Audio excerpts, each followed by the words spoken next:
My name is Lauren Mitchell.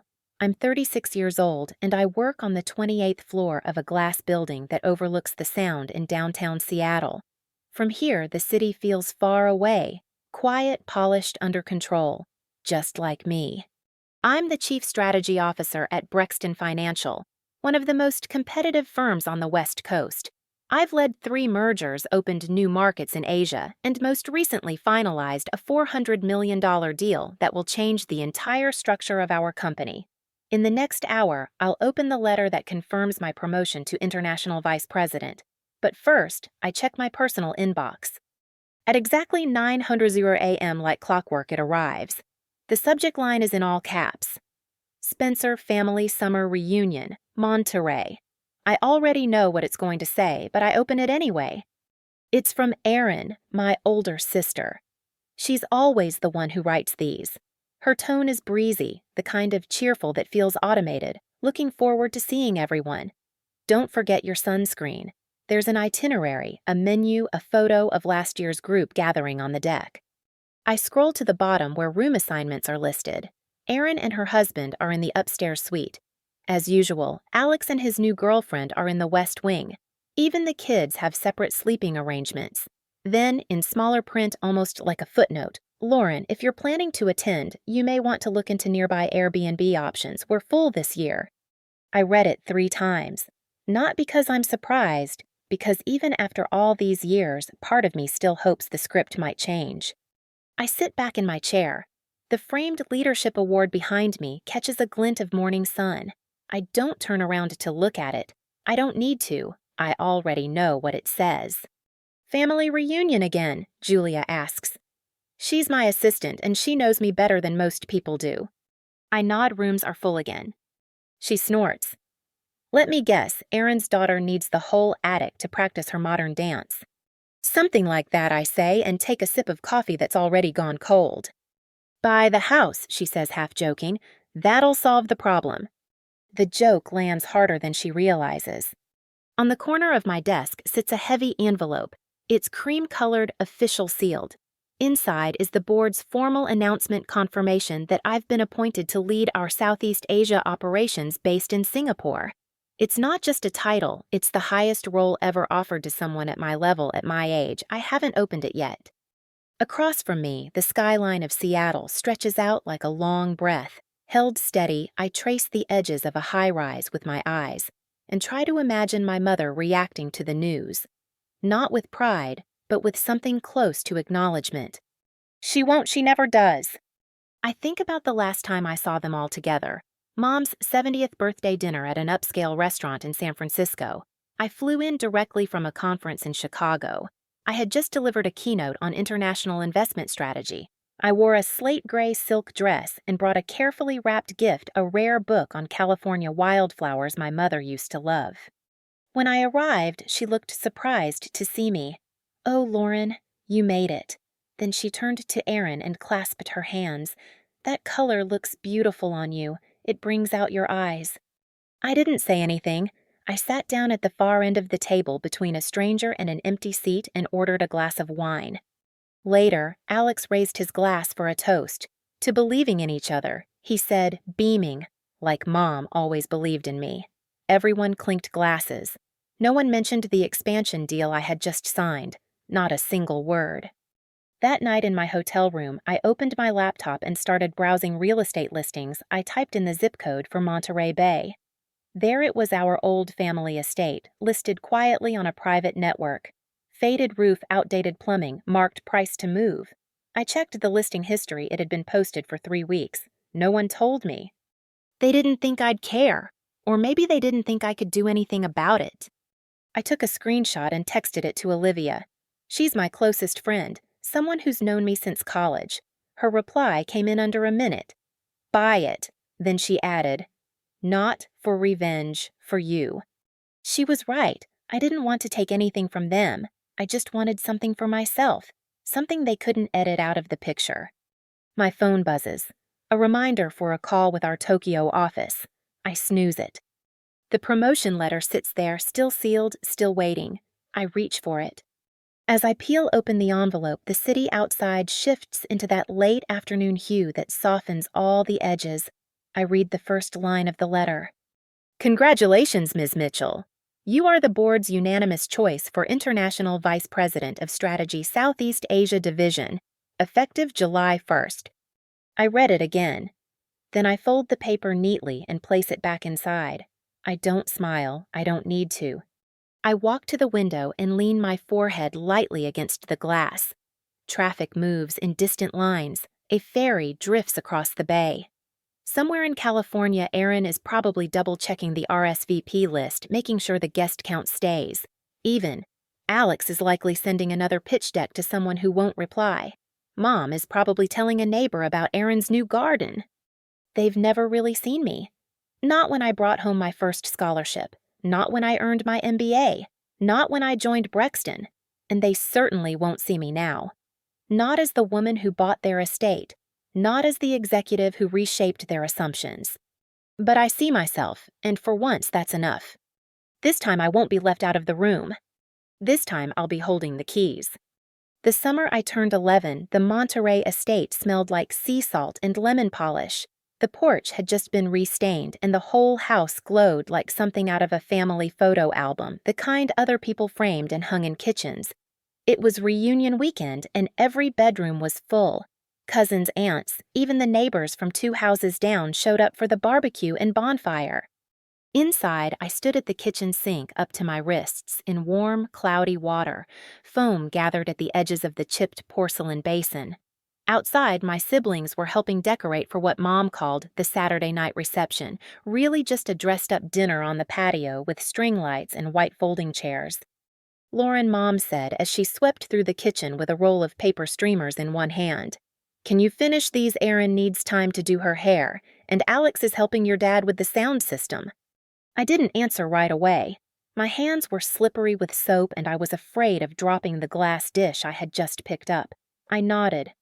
You're such a big help, she added, not unkindly, but already turning away. I watched her reflection disappear in the microwave door. Through the open window, I could hear Alex laughing with Dad on the deck. They were testing the old stereo, arguing over which button activated the bass boost.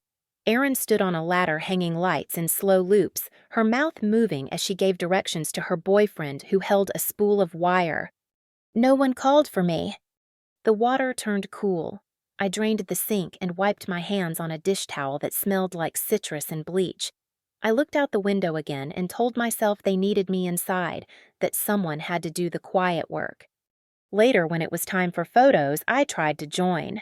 Grandma was on the porch steps calling out combinations like a wedding photographer, all the siblings together, now parents and kids. Okay, just the girls. When I stepped beside Erin, Mom frowned. Honey, can you grab more chairs from the garage before the food arrives? I looked at the photographer, then at Mom. She smiled like she was asking for a favor.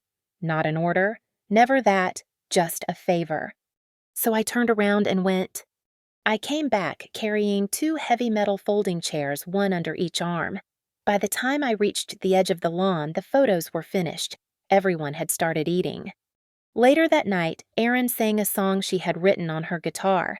Alex told a story about how he got lost on a hiking trail in Colorado and used moss patterns to find his way back. The adults clapped. Someone handed out sparkling cider for a toast. Mom raised her glass and looked directly at Erin. To our artist. You've always had the spark. To Alex, Dad added, never afraid to take a risk. To Lauren, Aunt Marla chimed in, glancing vaguely in my direction. So responsible. It wasn't cruel. It wasn't even dismissive. But I felt myself shrink under the weight of the silence that followed. That night, I lay on the pull-out sofa in the study staring at the ceiling. Erin had the guest room with the balcony. Alex had taken Grandpa's old bedroom. I was in the space that doubled as Dad's makeshift office next to the printer and filing cabinets. The mattress squeaked every time I moved. In the dark, I listened to the sound of someone's laughter drifting through the air vent. It wasn't always like that. When I was little, before Erin went to college and Alex grew into his confident shoulders, things felt different, or maybe I just believed more. Dad used to let me sit on his knee while he typed. Mom brushed my hair slowly, saying my curls were like ribbons. Back then, I didn't have to earn their gaze. But as we grew older, it was like they all stepped into a rhythm I could never quite catch. I remember another summer, the one before I started 6th grade. Erin had been accepted to a regional art program, and the whole family threw her a surprise dinner. Balloons, a homemade banner, Dad grilled steak. A week later, I brought home a math trophy from the state competition. I placed it on the counter while Mom made coffee. She looked at it, nodded, and said, "That's great, honey," before changing the subject to Erin's portfolio photos. No one asked me what the competition was like, or who I sat next to on the bus, or how it felt to stand on stage holding a gold medal. I took the trophy to my room, set it on the shelf next to my paperback books, and never mentioned it again. There was a photo taken that summer, one of those Polaroids where the colors fade unevenly. It shows Dad and Erin laughing on the porch. Alex in mid-sentence. In the far right corner, there's a shadow of someone near the window, just a shoulder, maybe the edge of my sleeve. I know it's me because I remember the dress I wore that day, a pale green cotton sundress with a missing button. They framed that photo. It hung in the hallway near the bathroom for years. When I was 13, I started reading on the back porch during family events. I'd bring a novel, something long and quiet, and sit with my legs curled up beneath me. The adults never noticed. The cousins would call each other for games and scatter down the hill. No one asked if I wanted to join. Eventually, it became easier not to expect inclusion. On the last night of that summer reunion, I slipped away from the fire pit after dessert. The sun had gone down, but the sky still held a faint orange trace. I climbed the stairs to the porch and found the bench near the far railing. The wood was smooth, worn by salt air and sun. I sat down, pulled out a book from my sweatshirt pocket, and flipped to the marked page.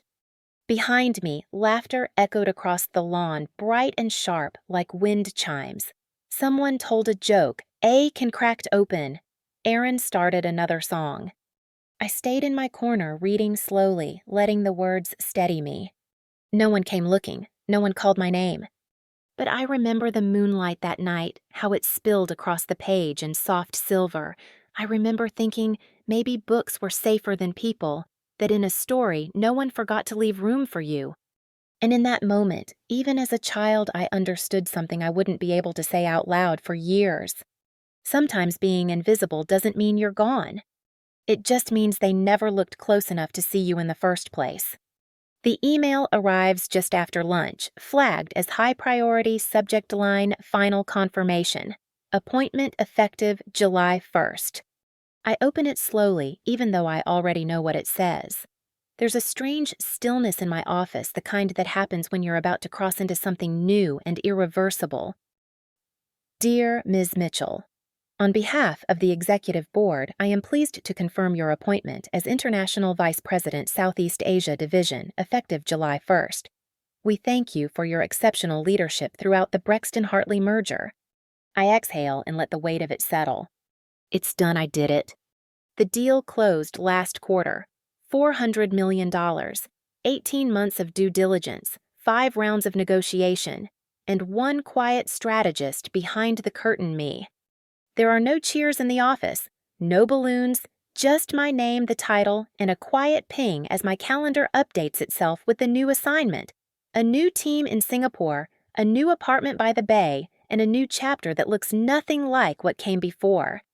I glance over at the shelf by the wall. There's the Wharton degree in a simple black frame. The leadership award from last year's summit, a signed photo from the CEO that reads, "To Lauren, our compass in the storm." None of it has ever made it into family conversation. I switch tabs and open social media. I don't know why I do it, maybe just to feel some version of normal. The first post on my feed stops me. It's a photo of the family on the patio at the Monterey estate. Erin is standing next to Mom, both of them holding pie plates. Alex is mid-laugh, and behind him, the kids are digging into bowls of whipped cream. The caption reads, "Nothing like our family fruit pie tradition. Love this place."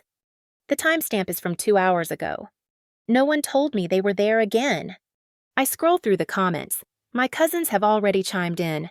Can't wait to see everyone this weekend. Missed y'all last year, booked my flight. There's nothing in my inbox. No call, no heads up, not even a forwarded message. Just the same pattern as always. Togetherness posted like proof. Exclusion never mentioned. My fingers hover over the screen. I stare at the way Erin's arm is around Mom's shoulder, the matching smiles, the fresh hydrangeas in the background. I used to think I could earn my way into those photos, that if I accomplished enough, graduated top of my class, made enough money, got promoted high enough, they would eventually turn around and say, "We see you now." But that day never came. The memory comes back in pieces. I'm 22, standing outside the auditorium in my cap and gown. It's graduation day. Everyone's posing for pictures, and I'm holding the folder with my diploma in it. Mom walks up, but she's focused on the flowers she bought for Erin, who's finishing her sophomore year. "We'll celebrate properly once we're back home," she says, handing me a small card. "But don't make a fuss, it's just undergrad." That night, the family dinner was for Erin. She had just made the dean's list, and that seemed more exciting to everyone than the degree I'd spent 4 years working toward. Later, when I opened the card alone in my room, it said, "Proud of you," in our own quiet way. I never knew what that meant. Another memory, my 30th birthday. I had just closed my first solo acquisition, a mid-sized logistics firm that tripled its market value under my analysis. I flew home for dinner hoping to share the news. When I walked through the door, Erin handed me a box. It was a necklace. Not new, a piece I remembered her wearing in high school. "I thought it would mean more to you than it does to me now," she said with a smile. I thanked her. I didn't mention the envelope I had in my bag, the one with a press clipping from Forbes about the deal. No one asked why I looked tired or why I checked my phone constantly to manage the transfer of assets in real time. They talked about Alex's latest startup idea, something to do with sustainable water bottles. He had made a presentation in someone's garage, and Mom said, "He's always been so innovative." I stayed quiet. That was the role I had learned. To listen, to congratulate, to shrink myself. Until shrinking became a habit too deep to notice. Now, I sit in my office surrounded by glass and concrete and clean lines. The screen is still open to the reunion post. My hand moves almost without thinking. I click through to Erin's profile. There it is, a photo of the estate's west gate ivy curling around the wrought iron. Then I see it. "Available for private rental this fall," someone has commented beneath an earlier post. I pause. That's not a phrase Erin would use lightly. I open a new browser tab and start searching real estate platforms, vacation rental listings, anything that would explain what's happening. It takes less than 5 minutes. There it is. Monterey Bay Estate. Recently listed, quiet seller, motivated to close roof, needs updating. Note: home has been refinanced twice. Seller is responsive to discreet offers. Posted 3 weeks ago. No one said a word. I stare at the listing, the house where I learned to swim, where I sat on the back porch reading novels because no one thought to include me in group games. The house with the lavender bush that I once planted with my grandmother. For sale, and I'm not even a line item in the conversation. I take a screenshot. Then I text it to Olivia. Her response comes fast. "Do it." No other words she knows. I sit back in my chair and feel something click into place. Not rage, not even grief. Just a clarity I haven't had in years. I toggle back to the email with my new title. International Vice President. Then I look again at the listing for the estate. This time I don't feel left out. I feel ready. Ready to stop waiting for an invitation. Ready to write myself into the story they keep editing me out of. I stare at the listing until the edges of the screen blur. 3 photos.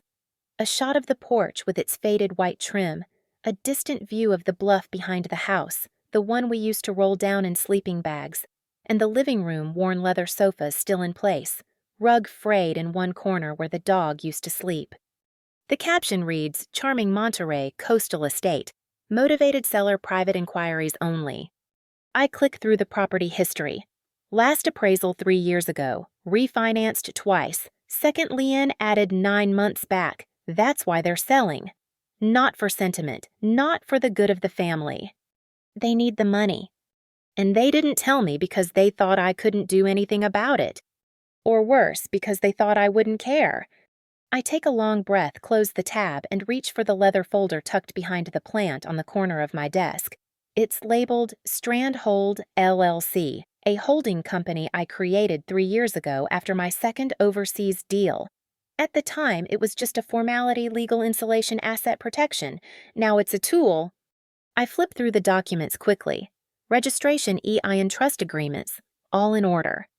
I pick up my phone and dial the one number that's never let me down. Lauren says a voice on the second ring. What's happening? Laura, I'm activating the holding company. I need a transaction processed under Strandhold, not my personal name. There's a pause. What kind of transaction? A real estate acquisition, residential California coast, the Monterey estate. Another pause. Your family's? I nod, even though she can't see me. They listed it privately. No one told me I want it secured quietly and fast. She doesn't hesitate. I'll initiate a purchase inquiry through a third-party broker. Non-identifying name cash-ready entity. You'll sign under Strandhold authority. Do you want an offer submitted today? Yes, above asking. Just enough to make them say yes, without wondering who's behind it. I'll start the paperwork. Email me the listing and any key contacts. Already on it, I say, forwarding the link while we're still on the call. Laura has been my attorney for 5 years. She's the one who helped structure my equity package at Brexton, the one who closed the deal on my first fund. She's also the only person I trust with moves like this.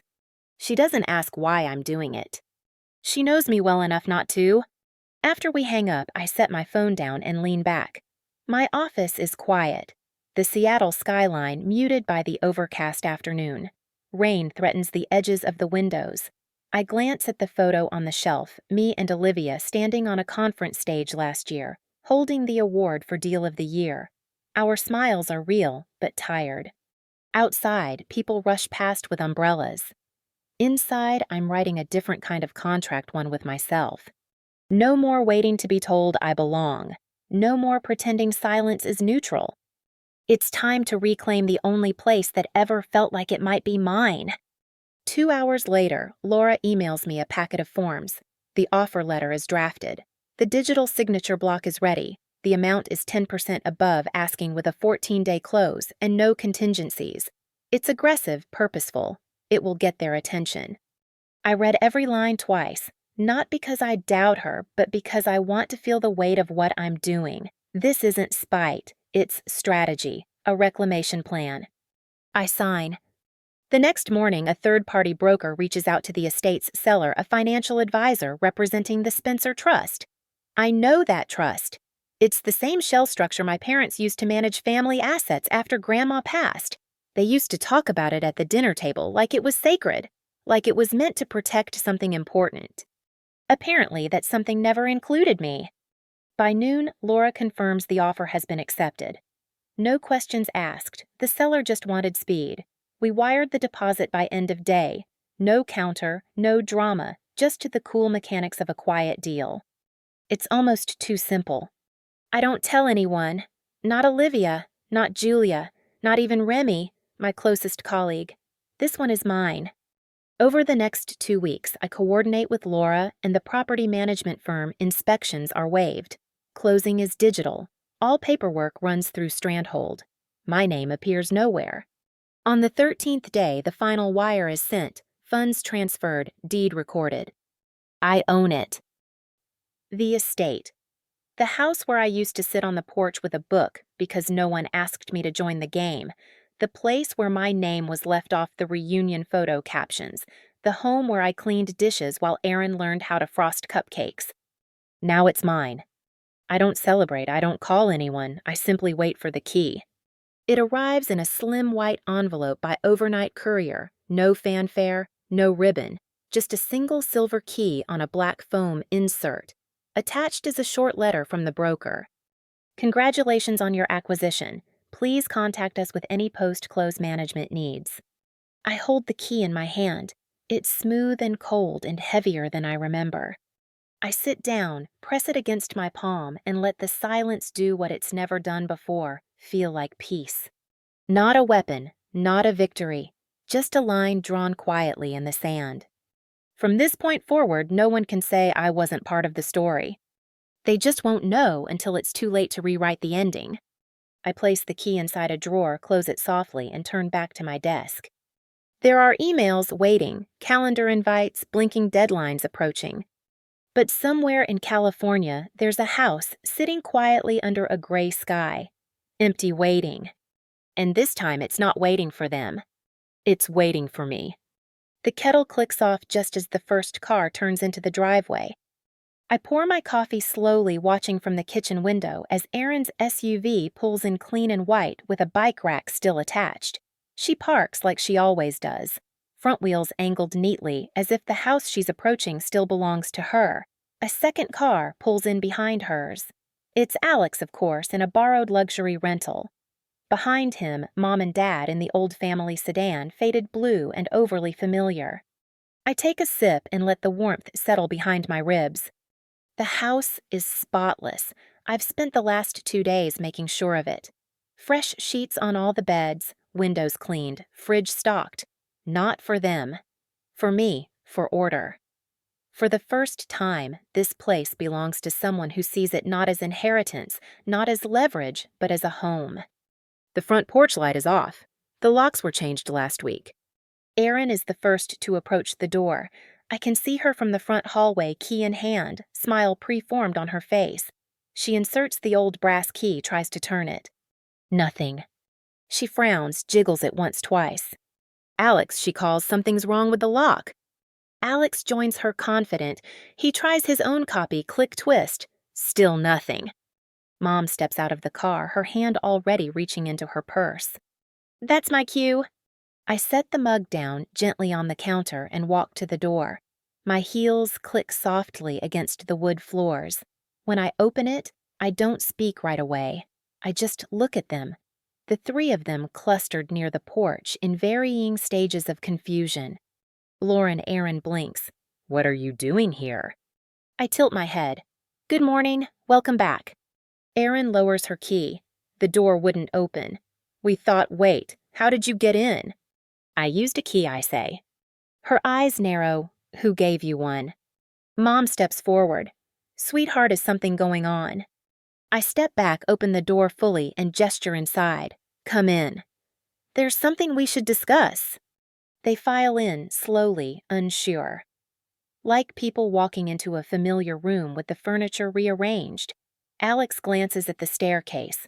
Erin looks toward the back patio as if expecting to hear the sound of the wind chimes. I lead them to the front sitting room. On the table are 3 labeled envelopes, each with a hotel key card tucked neatly inside. Next to them sits my tablet screen already awake. Documents queued. Before you unpack, I say calmly, there's something you should know. They all turn to face me now. This house, I say, the Monterey estate, it's no longer managed by the Spencer Trust. It's not part of the family assets. It was sold quietly. I purchased it 3 weeks ago. The deed was recorded under my holding company. Silence stretches. Erin laughs. It's short, nervous. What are you talking about? I pick up the tablet and turn the screen toward them. The digital deed glows on the display. My name isn't visible, but the LLC is clear. Signature date, closing date, transaction ID, all official. Everything that happens here, I say voice, even now, happens with my permission. Alex leans in. You bought the estate. I did? He scoffs with what's your paycheck? With cash from the equity package I received after leading a $400 million merger, I reply calmly. If you followed the business section, you'd know that. Erin's mouth opens, then closes again. Mom finally speaks. Why didn't you say anything? Because no one ever asks. I say, not about my life, not about my work, not about anything. They stare at the table at the envelopes. I continue.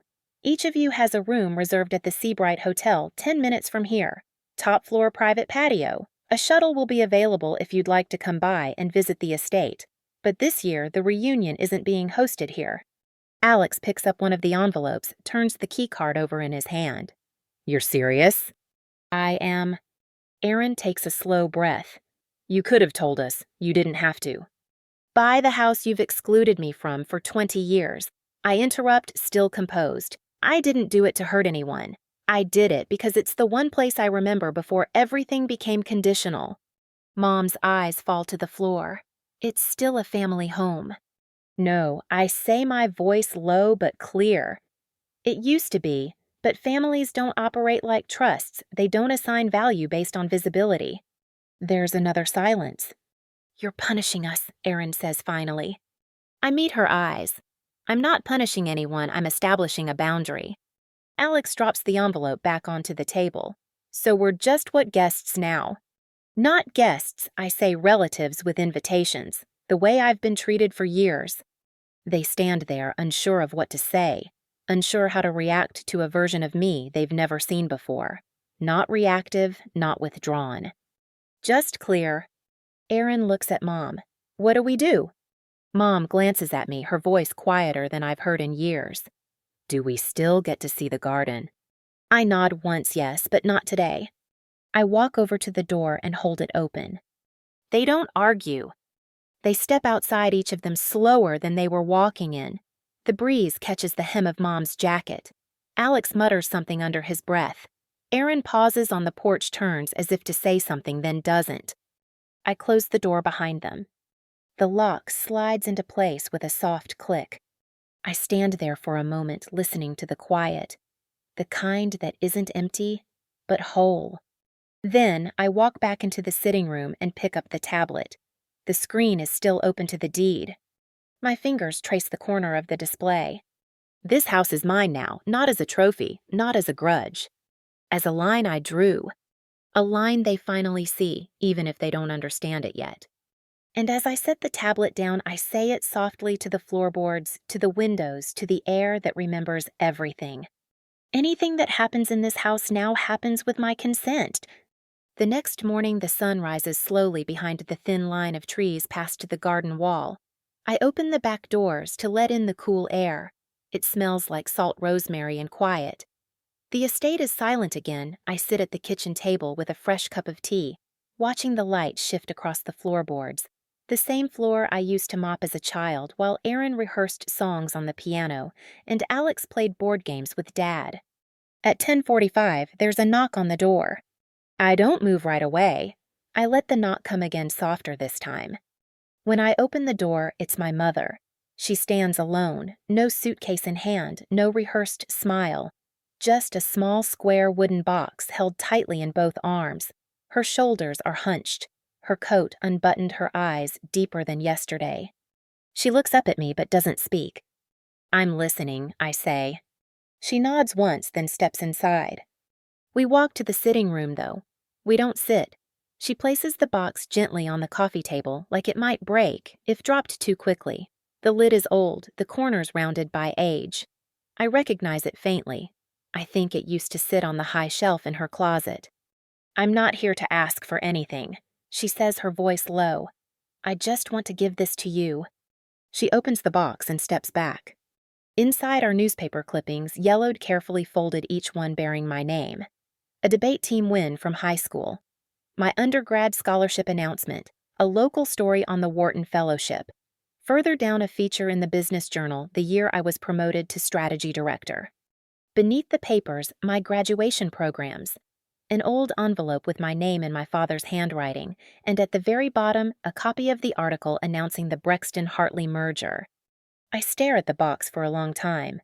I don't pick anything up. I cut them out when I saw them, she says. At first, because I didn't know how to reach you. Later, because I thought maybe you didn't need me to. I look at her, so you kept them but never said a word. She nods. I was proud, I just didn't know how to say it when everything felt so far apart. The moment stretches uncomfortably real. She fidgets with the hem of her sleeve. Her voice shakes once, then stills. I was wrong to let it go this long. She says I wanted to pretend the silence didn't mean anything, but I see now that it did. We stand in that stillness for several long seconds. I don't say it's okay, because it wasn't I don't say I forgive you, because this isn't that kind of scene. But I do gesture toward the kitchen. There's tea, if you want to sit. She nods again quietly and follows. We drink in silence at first, 2 porcelain cups clinking gently against the saucers. A breeze lifts the edge of the curtain. I watch her eyes move around the space, taking in the new paint, the restored fixtures, the quiet dignity of a house that's still holding its shape. "You've taken care of it," she says. "I had to," I reply. "No one else would?" She nods without protest. There is no defensiveness this time, just quiet truth. Later that afternoon, another knock. It's Erin. She stands straighter than Mom, her hands wrapped around a thermos and a folded map. Her face looks practiced but softer than usual. "I brought your favorite tea," she says, "cinnamon black." I say nothing. She shifts on her feet. "Also, I thought you might like this." She holds out the map. It's a city guide for Singapore circled in red ink with markers for parks, museums, bookstores. "Not to direct you," she says quickly. "Just because you said once you wanted to explore." I step aside and let her in. In the kitchen, she pours tea into a mug and sits across from Mom. The two of them don't speak. Not immediately. Erin picks at the edge of her napkin. She glances up at me unsure. "You didn't have to let me in," she says. "You didn't come here to demand anything," I reply. She nods. I didn't realize how much I'd gotten used to being the one in the center. "You did," I say quietly. "All of you did." She takes a slow breath. "I want to be different. I want to know you. Not just through updates or rumors or that invisible script we all pretend is still true." I say nothing, but I don't get up. I stay seated. By early evening, the sun begins its slow descent toward the water. The light stretches long and gold across the wooden floors. The air smells like lemon and salt. Another knock. This time it's Alex. He carries a manila folder slightly wrinkled and a nervous grin that doesn't quite meet his eyes. "I'm not here for money," he blurts. "I promise." I raise an eyebrow. I started something, a concept deck. I've been taking a real business course online. I thought maybe if you ever had time, you could give feedback." He holds out the folder like it might burn him. I don't reach for it. "I'm not asking for funding," he adds quickly. "I'm trying to build something I'd be proud of. That you might be proud of." He stands there awkwardly. After a moment, I take the folder. I don't open it, but I nod once. We all sit on the back porch later. No loud music, no plastic cups, just the four of us with the distant sound of the tide and the shifting colors of twilight. I pour another round of tea and bring out old blankets from the hall closet. We sit in silence, watching the wind stir the tall grass at the edge of the cliff. No one says the word forgiveness. No one uses the word sorry. But something real moves between us, an awareness, a recalibration. Mom sips slowly, her fingers curled around the porcelain. Erin looks out at the garden and says, almost to herself, "It's strange how different things feel when you're not the one in control." Alex leans back and closes his eyes for a moment, as if just being here costs him more than he expected. I say nothing. Not out of coldness. Out of choice. Because sometimes the quietest victories aren't the ones where someone apologizes. They're the ones where no one tries to rewrite what happened. They just show up differently. And sometimes that's enough. Not everything, but enough to sit still together, breathing the same air, no one pretending. My suitcase lies open on the bed, half packed. The sunlight through the curtains hits the side of it, casting soft lines across folded shirts, rolled blazers. A set of hardbound notebooks stacked beside a travel adapter. I zip the inner lining and close it halfway. I don't like packing early, but this time I need the feeling of departure in the air. I need it to remind me this chapter is almost done. The relocation team has finalized my temporary housing in Singapore, a high-rise overlooking Marina Bay. Neutral tones, fully furnished, HR has scheduled the onboarding week. The new title, International Vice President, feels less surreal now. My name is on the corporate release going out Monday. Next week, the industry will know. I make a list on the desk, documents to carry banking contacts, immunizations. The list grows, but the feeling beneath it stays steady. Calm, controlled. There's a knock at the door around noon. It's my mother. She stands with her hands tucked into her coat pockets. chin tilted slightly downward, eyes soft. I open the door and step aside. No questions. She walks in slowly, eyes moving over the house like she's memorizing it, not reclaiming it. "I heard you're leaving next week," she says. I nod. Wednesday. She sits at the kitchen island and looks down at the marble surface. Her fingers trace the vein of gray running across the counter. "I was thinking about what you said about how things have been." I wait. "I can't erase it," she says quietly, "and I won't pretend I didn't play a role in it. But I was wondering if you'd let me try again." "Try what again?" She looks up. "Being part of your life. On your terms, without conditions." The words aren't dramatic. There's no trembling in her voice. She means them, or she's practiced them long enough to sound like she does. I sit across from her and say nothing for a moment. Let the quiet stretch just long enough to feel deliberate. "My terms," I say, "no assumption of access. No favor trading, no sliding back into the old roles." She nods, understood. "No triangulating through Aaron or Alex. If you want to know how I'm doing, you ask me." "Okay. And no more invitations written like apologies." She nods again, slower this time. "I can't rewrite the last 20 years, she says. "But I can stop pretending they don't matter." We sit like that for a while, drinking tea without speaking. She leaves just after 1, the front door closing softly behind her. That afternoon, Erin arrives, map in hand. She spreads it out on the table, colorful and overly annotated. "I know you probably already have your plans," she says quickly, "but I circled the places I thought you might like. Parks, galleries, independent bookstores." I glance down. Her handwriting is still the same, rounded with tight loops. "I'm not here to supervise," she says. "I just wanted to contribute." She looks at me, waiting.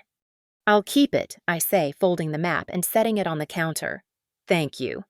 Her shoulders relax. I was also thinking about the house, she adds, about future reunions. I look at her. "If you ever choose to open it to the family again," she continues, "maybe it could be different this time. Shared responsibility, rotating host, no one just showing up expecting to be waited on." "That's the only way it would work." I say, "No more curated guest lists, no more silent exclusions." "I know," she says. "I think we've all had enough of pretending things were fine." She leaves not long after, but before she goes, she stops in the doorway. "You've done something I couldn't have imagined, Lauren. Not just buying the house, but standing inside it without apologizing." I don't respond, but she smiles anyway. Later, as dusk settles, Alex arrives with a manila folder under one arm and a grocery bag in the other. "I brought food," he says, "nothing frozen." He unloads takeout containers from the local Thai place, then slides the folder toward me.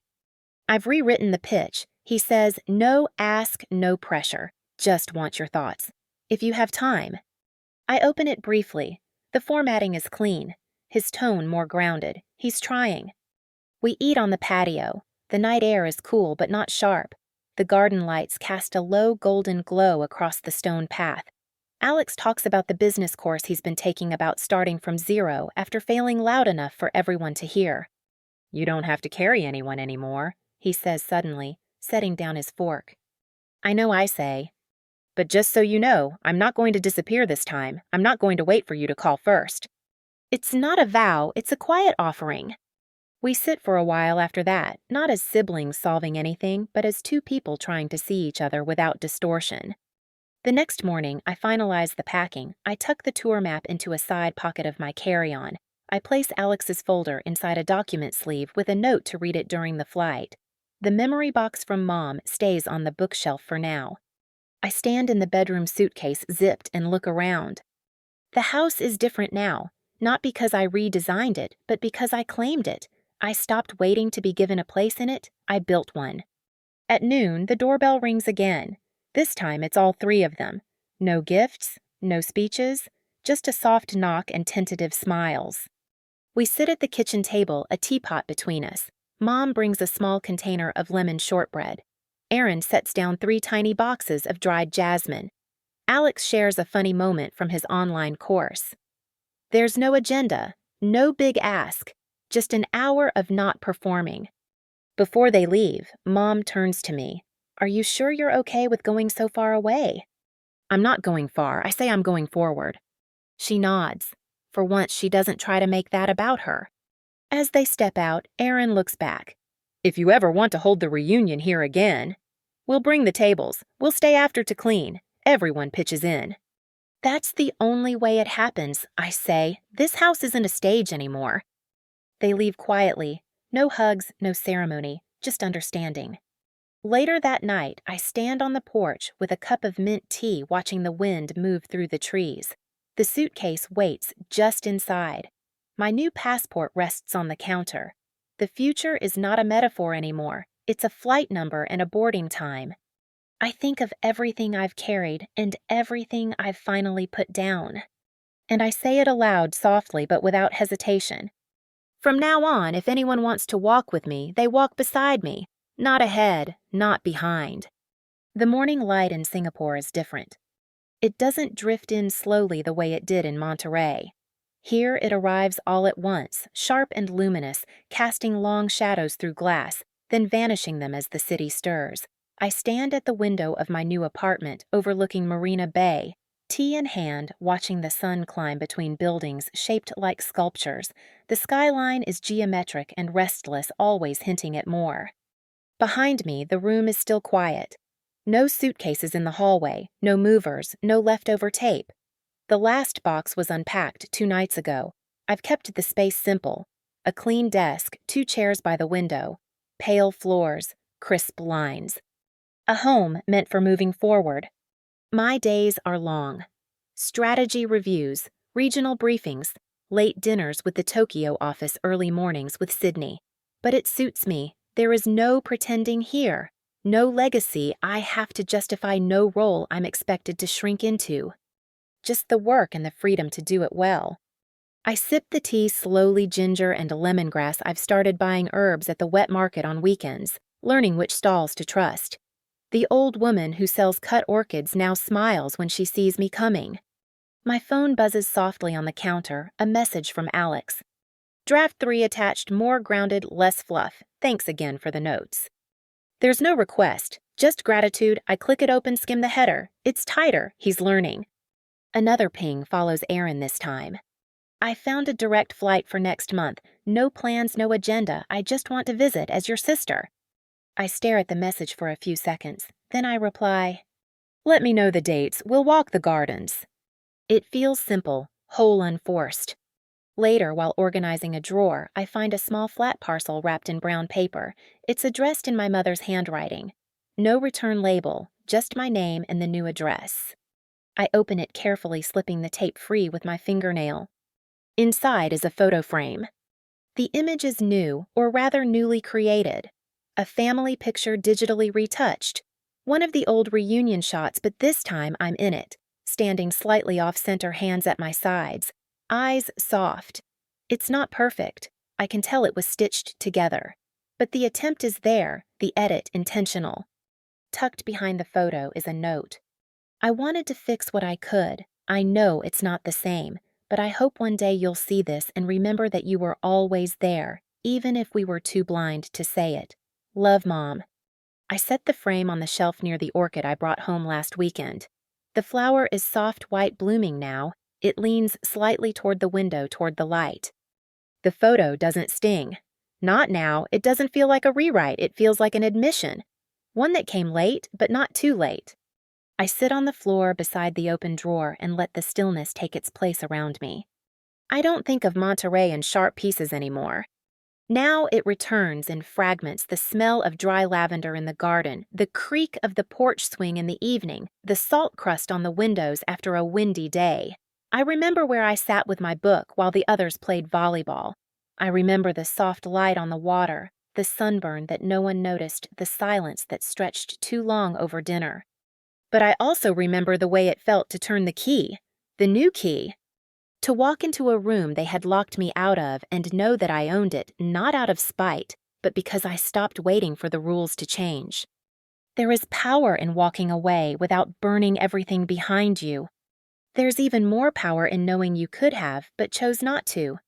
I move through the apartment slowly, now refolding the blanket on the armchair, placing my teacup in the sink. The world here is newer, louder, more layered, but I carry something quiet with me everywhere now, a sense of space that I built without asking for approval. Inheritance doesn't always come in the form of money or land. Sometimes it comes in the form of silence finally ended. Sometimes it's a title earned in rooms no one thought you'd be invited into. Sometimes it's a photo frame with your face finally included, not because you forced your way in, but because they started to notice the absence. The wind rattles slightly against the balcony glass. I open the door and step outside. Down below, the harbor is already alive. Commuters, vendors, tourists, all moving like parts of a great machine. I lean against the railing and let the noise rise toward me, the energy of a city in motion. There's a meeting in 2 hours, a regional team eager to launch their next pitch, a call with legal at 5, a dinner with my new colleagues at a rooftop place Aaron would probably love. But right now, I'm just here. In a space I chose, in a life I shaped. No one handed it to me, no one arranged it for me, and no one gets to take credit for it. I think of everything I used to hope they'd say, how badly I wanted them to name the things I had done to recognize the weight I carried, the rooms I entered, the deals I made. But now I know something else, something steadier. Their words were never the prize. This piece is... I take one last sip of cooled tea and set the cup down gently on the rail. The wind shifts again warm now. And I say it aloud, not for anyone else, not even for the past, but for myself, because I believe it now. Success wasn't for revenge, it was for returning to myself. Lauren's journey was never about revenge. It was about reclaiming the space she was denied, not just in her family's home, but in their story. She learned that self-worth does not come from being acknowledged by others, but from standing quietly in your own truth. Through silence, exclusion, and years of being unseen, she built a life of strength, clarity, and choice. In buying the house they thought she had no claim to, she didn't seek control. She found peace, and in walking away, she returned to herself. If you've ever been the one left out, the one underestimated, know this quiet strength is still strength. You don't have to be loud to take up space. If Lauren's story moved you, share your thoughts in the comments like the story, or subscribe for more true tales of resilience, clarity, and the power of standing tall, even when no one is watching.